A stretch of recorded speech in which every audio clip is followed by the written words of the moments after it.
اعوذ باللہ من الشیطان الرجیم بسم اللہ الرحمن الرحیم۔ سورہ یوسف۔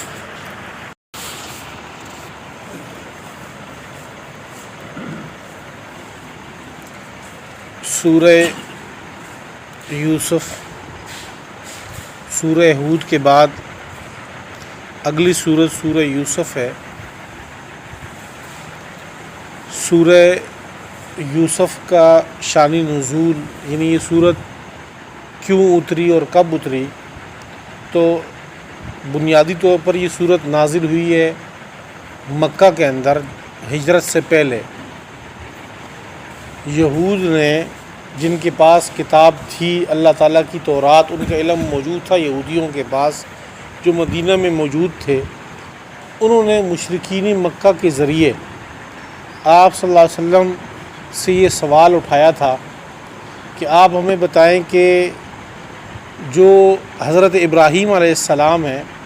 ان کی جو اصل جگہ ہے وہ ملک شام تھی، تو بنی اسرائیل یہ مصر میں کیسے منتقل ہوئے، یہاں پر یہ لوگ کیسے آئے، ان کی نسل یہاں سے پھر آگے کیسے چلی۔ تو اس سوال کا جواب یہ سورہ یوسف اس کا نزول ہوا، اور اس میں وہ سوال کا جواب دیا گیا کہ یہ بنی اسرائیل جو حضرت ابراہیم علیہ السلام کی آگے اولاد میں سے ہیں، حضرت یعقوب علیہ السلام کی اولاد مصر کی طرف کیسے منتقل ہوئی، کیونکہ بنیادی طور پر حضرت ابراہیم علیہ السلام شام کے رہنے والے، ارض الانبیاء وہ ہے۔ حضرت یوسف علیہ السلام جیسے اب آگے واقعات چلتے رہیں گے اس صورت میں، حضرت یوسف علیہ السلام کو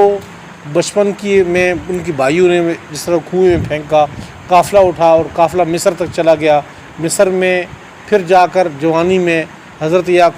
یوسف علیہ السلام وہ وہاں کے وزیر بنے اور ادھر منتقل ہوئے تھے اس طرح۔ تو باقی سارے پھر لوگ انبیاء ان کی بھائی وغیرہ تھے وہ بھی ادھر آئے، اور باقی انبیاء بھی اسی کی نسل سے آگے چلے۔ تو یہاں انتقال کی وجہ یہ تھی، ایک تو یہ ہے۔ دوسرا، اللہ تعالیٰ نے اس کو احسن القصص قرار دیا کہ یہ سب سے بہترین واقعہ ہے، بہترین اس انداز میں کہ اللہ تعالیٰ نے ایک تو یہ قصے، قرآن پاک قصے کہانیوں کی کتاب نہیں ہے کہ ہم کہیں گے بھی قصے کہانیوں کی کتاب ہے۔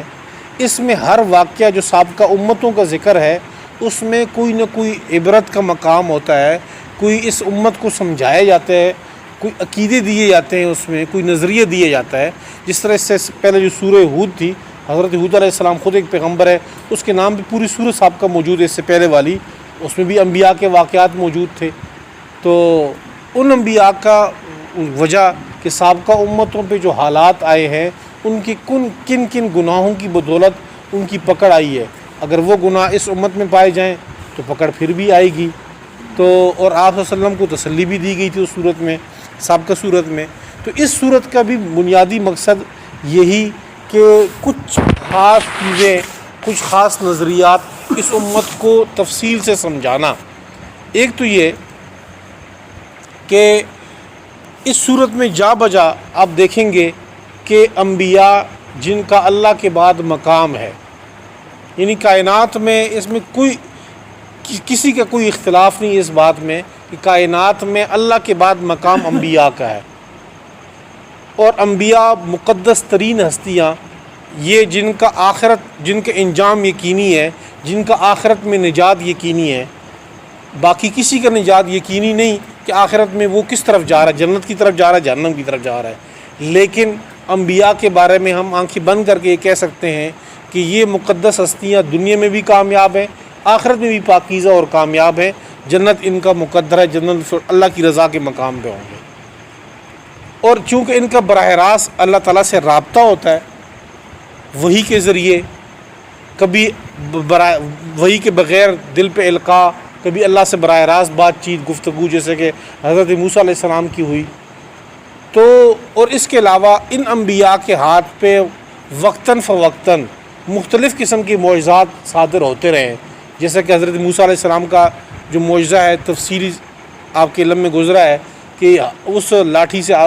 سام کا بن جانا، اسی لاٹھی کو مارنا پتھر پہ تو اس سے پانی بہہ پڑنا، نہریں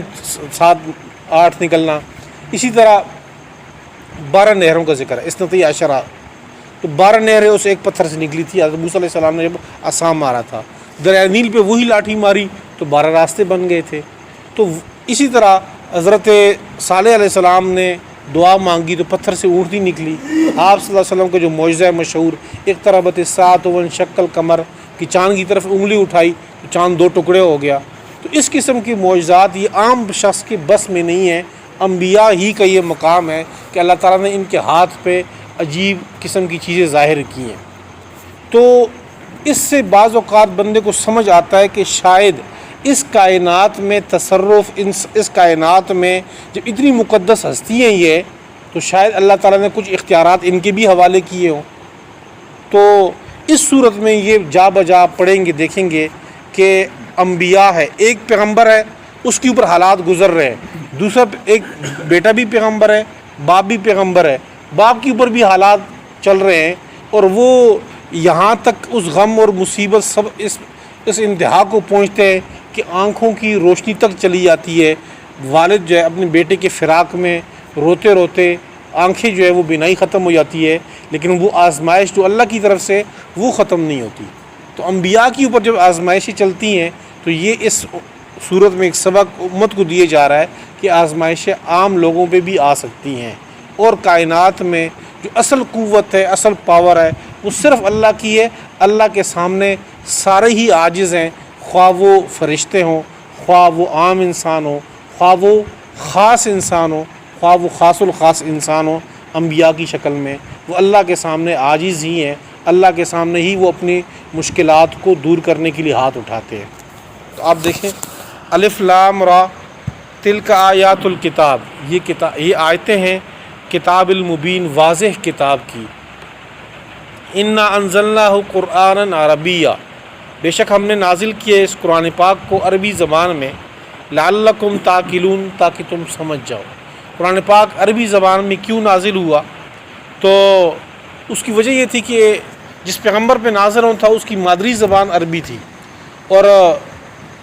عربی زبان دنیا کی موجود زبانوں میں سب سے فصیح ترین زبان، سب سے بلاغت میں، فصاحت میں، حسن معیار میں اس زبان جیسی اور کوئی زبان نہیں تھی. تو اللہ تعالیٰ نے جس پیغمبر کو چنا تو پھر اس طرح اس زبان میں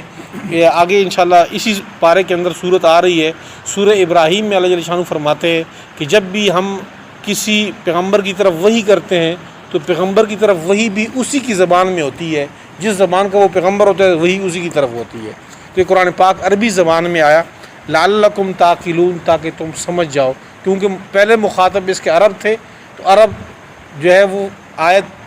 پڑھتے ہی اس کے سامنے وہ سمجھ جاتے کہ اس کا مقصد کیا ہے، اس کا مفہوم کیا ہے. پھر اس کی وساطت سے، عربوں کی وساطت سے اجمی بھی وہ سمجھتے اس چیز کو. نحن نقص علیک احسن القصص، بے شک نحن نقص، ہم بیان کر رہے ہیں علیک، آپ کے اوپر، احسن القصص، بہترین واقعوں میں سے ایک واقعہ، ایک قصہ، بما اوحینا، بسبب اس کے کہ ہم نے وحی کی آپ کی طرف، من القرآن، قرآن پاک سے. وَإِن كُنْتَ مِن قَبْلِهِ لَمِنَ الْغَافِلِينَ، اور بے شک آپ اس وحی سے پہلے لَمِنَ الْغَافِلِينَ، البتہ ناواقف تھے. یعنی اس سے پہلے آپ کو اس بات کا علم نہیں تھا کہ یہ واقعہ یوسف علیہ السلام کا کیسے پیش آیا. مکہ کے لوگوں کو ویسے بھی نہیں تھا، اور آپ صلی اللہ علیہ وسلم کو بھی کہا گیا کہ آپ کو بھی اس سے پہلے پتہ نہیں تھا، وحی کے ذریعے آپ کو اس بات کا پتہ چلا. دوسرا کہ اس سے پہلے جو کتابوں میں، تورات میں، انجیل میں حضرت یوسف علیہ السلام کا تذکرہ موجود تھا، اور کچھ جو سینہ بسینہ ان کی روایتیں موجود تھی وہ تھی، لیکن اس میں اسرائیلی روایات، یعنی ان میں اپنی طرف سے لوگوں نے اضافہ کیا تھا بہت زیادہ. جس طرح قرآن پاک میں جو چیز بیان ہوئی ہیں تو واضح اور ٹھوس بیان ہوئی ہیں. اب بھی کچھ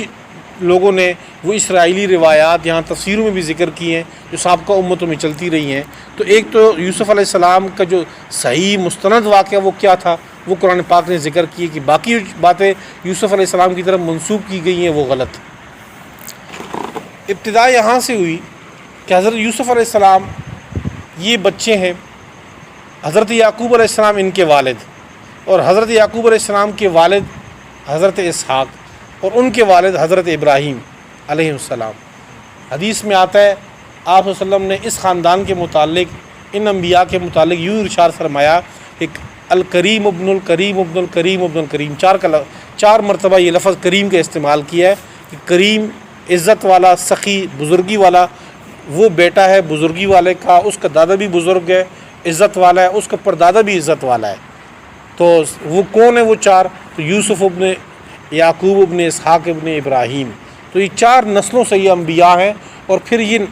چار نسلوں کے بعد حضرت یعنی یعقوب علیہ السلام اور ان کی اولاد میں حضرت یوسف، اور ان کی اولاد میں پھر آگے ہزاروں انبیاء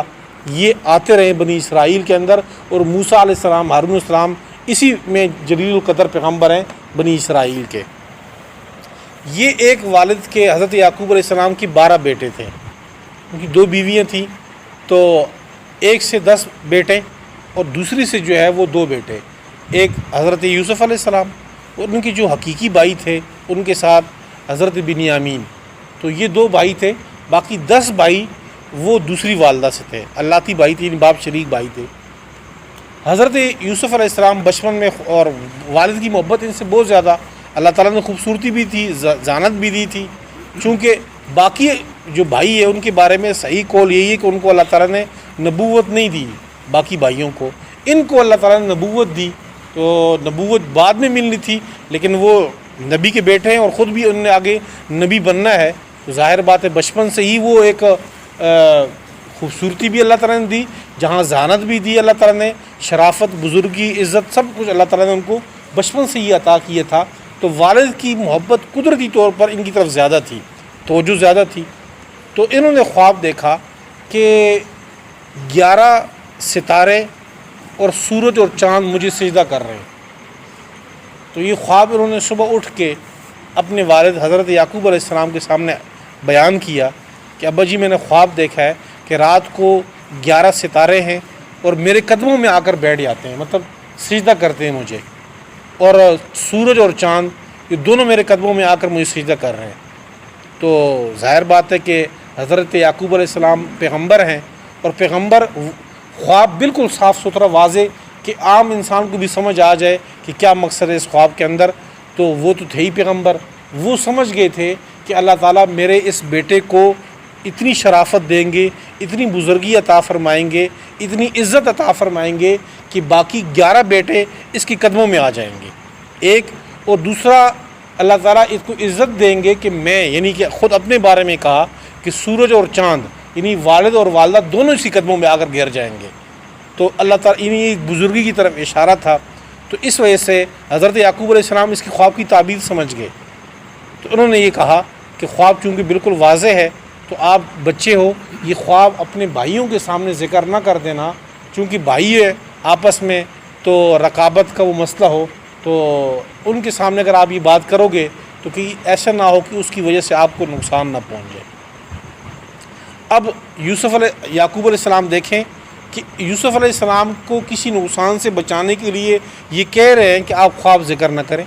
بھائیوں کے سامنے۔ یوسف علیہ السلام نے خواب ذکر نہیں کیا، تب بھی جو نقصان ان کو پہنچنا تھا بھائیوں کے ہاتھ وہ پہنچ کے رہا ان کو۔ تو نبی اگر کچھ چاہتا تو بیٹے کو بچا لیتا، لیکن نہیں، جس طرح اللہ تعالیٰ نے کرنی تھی، جو تقدیر میں ایک چیز لکھی ہو تو کائنات کے سارے لوگ اگر بچانے کے لیے آ جائیں، جو مقدر میں ہو وہ پہنچ کے رہتی ہے، اور جو مقدر میں نہ ہو تو سارے لوگ اس کو جو ہے وہ لانے پہ آ جائے کہ یہ مصیبت اس کو لگ جائے، یہ چیز اس کو پہنچ جائے، تو وہ پہنچے گی نہیں جب تک اللہ نہ چاہے۔ اس قال یوسف لابیہ، جب کہا یوسف علیہ السلام نے اپنے والد کے لیے، یا ابت، اے میرے ابا جان، انی رأیت 11 کوکبا، بے شک میں نے دیکھا 11 ستاروں کو، والشمس والقمر، سورج اور چاند کو، رأیتہم، میں نے دیکھا، لی ساجدین، اپنے سجدہ کرتے ہوئے۔ قال، یعقوب علیہ السلام نے کہا، یا بنیا، اے میرے بیٹے، یا لا تقصص رؤیاک، نہ بیان کر آپ اپنے خواب کو، علی اخوتک، اپنے باقی بھائیوں پہ، فیکیدوا لک کیدا، وہ تیرے لیے کوئی فریب کریں گے، تیرے لیے کوئی تدبیر کریں گے، مکر کریں گے تیرے لیے۔ ان الشیطان للانسان عدو مبین، بے شک شیطان انسان کے لیے بالکل واضح دشمن ہے، یعنی وسوسہ شیطان کی طرف سے آئے گا دل میں، اور بھائی کوئی حرکت کر بیٹھیں گے، کوئی تدبیر تیرے خلاف کر دیں گے۔ وَكَذَلِكَ يَجْتَبِيكَ، اور خواب کی تعبیر حضرت یعقوب علیہ السلام بتا رہے ہیں اس کو، آپ اپنے بیٹے کو خواب کی تعبیر بتا رہے ہیں۔ وَكَذَلِكَ يَجْتَبِيكَ رَبُّكَ، اسی طرح تیرا رب تجھے چنے گا، منتخب کرے گا تیرا رب تجھے۔ وَيُعَلِّمُكَ، اور سکھائے گا تجھے، من تعویل الاحادیث، خوابوں کی تعبیر یا باتوں کی تعبیر اور انجام، کہ جو مقصد ہے وہی ہے یا مشکل باتیں ہیں، اس کی تدبیر اور انجام کیا ہوتا ہے۔ وَيُتِمُّ نِعْمَتَهُ عَلَيْكَ، اور اللہ تعالیٰ اپنی نعمت پوری کرے گا تیرے اوپر، وَعَلَىٰ آلِ یعقوب، اور آل یعقوب پر، کما اتمہا، جیسے کہ اللہ تعالیٰ نے پوری کی تھی اپنی نعمت، علی ابوئی کا، تیرے دونوں باپ اور دادے پہ، من قبل، اس سے پہلے۔ وہ کون سے باپ اور دادا ہیں؟ یعنی ابراہیم اور اسحاق پر۔ جس طرح اللہ تعالیٰ نے ابراہیم اور اسحاق کو نبوت دی، اپنی نعمت نبوت کی شکل میں ان کے اوپر پوری کی، اپنا نام ذکر نہیں کیا حضرت یعقوب علیہ السلام نے، یعنی کہ عاجزی کی وجہ سے اپنے ذکر نہیں کی کہ اللہ تعالیٰ نے میرے اوپر جو انعام کیا نبوت کی شکل میں، اپنے اوپر جو ہے وہ آباء و اجداد میں سے حضرت یعقوب، حضرت اسحاق اور ابراہیم علیہ السلام کا نام لیا، کہ جس طرح ان کے اوپر اللہ تعالیٰ نے نعمت کی، تیرے اوپر بھی وہ نعمت کریں گے۔ ظاہر بات ہے کہ جب نبی اپنے بیٹے کے قدموں میں آ رہا ہے تو وہ سمجھ گئے کہ اللہ تعالیٰ ان کو بھی نبوت کا عہدہ دیں گے، اللہ تعالیٰ ان کے اوپر بھی اپنا انعام کریں گے۔ ان ربک علیم حکیم، بے شک تیرا رب خوب علم والا ہے، خوب حکمت والا ہے، کہ اس خواب میں جو آپ کو نظر آیا اس میں بھی کوئی علم ہے، اس میں بھی کوئی حکمت ہے۔ لقد کان فی یوسف، اللہ جل شانہ فرماتے ہیں کہ بے شک لقد کان، البتہ تحقیق، فی یوسف علیہ السلام کے واقعے میں، وہ اخوتی، ان کے بھائیوں کے، آیات، اس میں نشانی ہے، للسائلین، پوچھنے والوں کے لیے۔ اذ قالوا لیوسف، جب کہا تھا ان کے بھائیوں نے، لیوسف و اخوہ، اب وہ بھائی آپس میں پلاننگ کر رہے ہیں کہ بھائی یہ کہتے ہیں، چونکہ وہ بڑے تھے بھائی،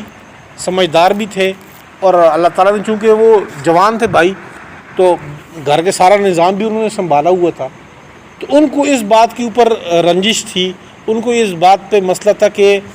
گھر کے سارا نظام ہم چلائیں، ہم قوت والے ہیں، طاقتور ہیں، ہم اپنے والد کا دست بازو بنے ہوئے ہیں، ہم اپنے والد کا بوجھ ہلکا کر رہے ہیں، بٹا رہے ہیں، تو ان کو چاہیے کہ وہ ہم سے محبت زیادہ کریں، اپنی توجہ ہماری طرف زیادہ کریں، اس کے بجائے وہ یوسف کی طرف، ان کے بھائی کی طرف توجہ ان کی زیادہ ہے۔ تو کیوں نہ کوئی ایسا کام کر لیا جائے کہ یوسف علیہ السلام کو ہم کہیں قتل کر دیں، یا کہیں ان کو کسی ایسی جگہ پھینک آئیں کہ وہ واپس وہاں سے نہ آ سکے، تو جس کی وجہ سے اس کے بعد یہ ہوگا کہ جب وہ بھائی نہیں رہے گا یوسف، تو والد کی ساری توجہ آپ لوگوں کو ملے گی، وہ ساری محبت جو تقسیم ہو چکی ہے وہ صرف ہمارے لیے مخصوص ہو جائے گی۔ تو آپس میں یہ پلاننگ کی، تو ان میں سے ایک بھائی نے کہا کہ قتل والی بات یہ ختم کر دو، قتل نہ کرو، کسی بیابان جگہ پہ بھی نہ ہو، کسی ایسی رہ گزر پہ، ایسی جگہ پہ ان کو پھینک دو کہ جہاں سے کوئی قافلہ وغیرہ آئے وہ اٹھا کے لے جائے یہاں سے، تو وہ کسی اور جگہ پہ چلا جائے گا، اس کے بعد جو ہے والد کی توجہ ہمارے پاس ہو جائے گی۔ اور چونکہ وہ سمجھتے تھے، نبی زادے تھے،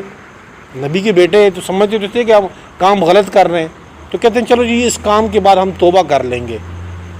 یعنی ہم سے غلطی ہو جائے گی، اس کے بعد ہم اللہ سے اپنے گناہ کی معافی مانگ لیں گے، تو وہ گناہ بھی ختم ہو جائے گا اور والد کی توجہ بھی ساری ہمیں مل جائے گی۔ یہ اب ان کی طرف سے تدبیر ہے۔ اذ قالوا لیوسف، جب کہا انہوں نے، لیوسف، البتہ یوسف، و اخوہ، اور ان کے جو سگا بھائی ہے وہ، یعنی بنیامین، احب الی ابینا، وہ زیادہ محبوب ہیں ہمارے والد کو، منا، ہم سے، ونحن عصبہ، حالانکہ ہم مضبوط جماعت ہیں، ان ابانا لفی ضلال مبین، بے شک ہمارے ابا جان، ہمارے والد، لفی ضلال مبین، بالکل واضح غلطی میں ہیں، یہ تو بالکل واضح غلطی کر رہے ہیں، ہر بندے کو سمجھ آ رہا ہے کہ ایک چھوٹے سے بچے کی طرف توجہ زیادہ ہے، اور ہم جو جوان ہیں ہماری طرف توجہ اور محبت کم ہے۔ اقتلوا یوسف، قتل کرو تم یوسف کو، اوت رہو، یا تم پھینک آؤ یوسف کو، ارضن، کسی ایسے ملک میں، کسی ایسی جگہ پہ، یخل لکم وجہ ابیکم، کہ خالی ہو جائے تمہارے لیے تمہارے والد کی توجہ، وَتَكُونُوا مِن بَعْدِهِ قَوْمًا صَالِحِينَ، اور ہو جاؤ تم اس گناہ کے بعد، اس کے بعد قومًا صالحین، نیک لوگ، نیک قوم میں سے بن جاؤ، گناہ کی اللہ سے معافی مانگ لو۔ قال قائل منہم، ان کے جو کہنے والوں میں سے ایک نے کہا، یہ قائل جو تھے ان کے سب سے بڑے بھائی تھے، انہوں نے کہا کہ لا تقتلوا یوسف، آپ یوسف کو قتل مت کرو، یعنی قتل کا جو پروگرام بنا رہے اس کو ختم کرو۔ وَأَلْقُوهُ فِي غَيَابَةِ الْجُبِّ، اور آپ اس کو ڈال دو فی غیابۃ الجب، کسی گمنام کنویں میں، یلتقطہ بعض السیارہ، کہ بعض قافلے اس کو اٹھا کے لے لے، ان کنتم فاعلین، اگر تم نے کچھ کرنا ہی ہے تب۔ پہلے تو یہ ہے کہ چھوڑ دو اس معاملے کو، جو چلا آ رہا ہے، والد کی توجہ ہے تو ہونے دو اس کی طرف، پہلے تو کچھ کرو نہیں، اور اگر تم نے کرنا ہی ہے تو پھر یوسف علیہ السلام کی قتل کا پروگرام ختم کر دو، یہ کام کرو کہ اس کو کسی کنویں میں ڈال دو، کوئی لینے والا لے کر چلا جائے گا اس کو، تو پیچھے آپ کے لیے والد کی توجہ ساری خالص رہ جائے گی۔